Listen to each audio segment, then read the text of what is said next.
அன்புள்ள கும்ப ராசி அன்பர்களே, இந்த வார ராசி பலன். கும்ப ராசியினருக்கு ஜென்ம ராசியில் சூரியன், சனி, இரண்டில் ராகு, புதன், சுக்கிரன், சந்திரன், நான்காம் இடமாகிய சுகஸ்தானத்தில் குரு இருக்கிறார், ஐந்தில் செவ்வாய், அஷ்டமத்தில் கேது. ஜென்மராசியில் சனி, சூரியன், நான்கில் குரு இருப்பதால் உங்களுடைய ஆரோக்கியத்தில் அக்கறை எடுத்துக்கொள்ள வேண்டிய நேரம் இது. உங்கள் எதிர்பார்ப்புகள் நிறைவேற தேவையில்லாத இடையூறுகள் ஏற்படும். பல வரவில் தேவையில்லாத முடக்கங்கள் இருப்பதால் உங்களது கையிருப்பு குறையும்.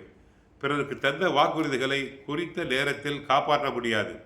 தொழில் வியாபாரத்தில் நீங்கள் சிறப்பாக செயல்பட்டாலும் ஒரு சிலர் செய்யக்கூடிய செயல்கள் காரணமாக உங்களுக்கு கிடைக்க வேண்டிய நல்ல வாய்ப்புகள் கூட தடைபடக்கூடிய நேரமாகும்.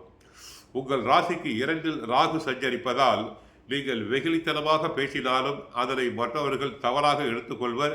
பேசும்போது வார்த்தைகளில் கவனம் வேண்டும், சற்று பொறுமை தேவை. மற்றவர்கள் விஷயத்தில் தலையிடாமல் இருங்கள். தான் உண்டு தன் வேலையுண்டு, அது மாதிரி இருக்க வேண்டும். ஒவ்வொரு விஷயத்திலும் கவனத்தோடு இருப்பது, முடிந்தவரை முக்கிய விஷயங்களை வெளிநபர்களிடம் பகிர்ந்து கொள்ளாமல் இருப்பது நல்லது. உங்கள் பணியில் நீங்கள் ஈடுபாட்டோடு செயல்பட தேவையில்லாத தடங்கல்கள் ஏற்படும். மாணவர்கள் உடன் இருப்பவர்களால் தேவையில்லாத பிரச்சனைகளை சந்திக்கக்கூடிய நேரம் என்பதால் எதிலும் கவனமாக இருக்க வேண்டும். பாக்யாதிபதி சுக்கிரன் தன குடும்பஸ்தானத்தில் உச்சம் பெற்றிருப்பது சிறப்பு. ராகு இரண்டில் இருந்தாலும் ராகுவோடு சுக்கிரன் இணைந்திருப்பது நல்லதுதான். அதோடு புதன் இணைந்திருப்பதும் சிறப்பான பலன்களை தரும். ஆனாலும் பெரும்பாலான கிரகங்கள் கும்பராசிக்கு சாதகமாக இல்லை என்பதால் சிரமங்கள் குறையுமே தவிர ஒரே அடியாக இல்லாமல் போகாது. சிரமம்தான். கொடுத்த கடன்கள் திரும்ப திரும்ப கேட்பதால் வசூலாகும். வீடு வாகனம் வாங்கும் முயற்சி வெற்றி பெறும். வியாபாரத்தில் புதிய ஒப்பந்தங்கள் ஏற்பட வாய்ப்புண்டு. எத்தனை வருமானம் வந்தாலும் அதற்கேற்ற செலவு முன்னால் வந்து நிற்கும். எப்பொழுதும் மனதின் அடியில் ஒரு கவலை, அச்சம் இருந்து கொண்டே இருக்கும். உஷ்ண சம்பந்தமான வியாதிகள் வரலாம். சிலருக்கு யூரினல் இன்ஃபெக்ஷன்,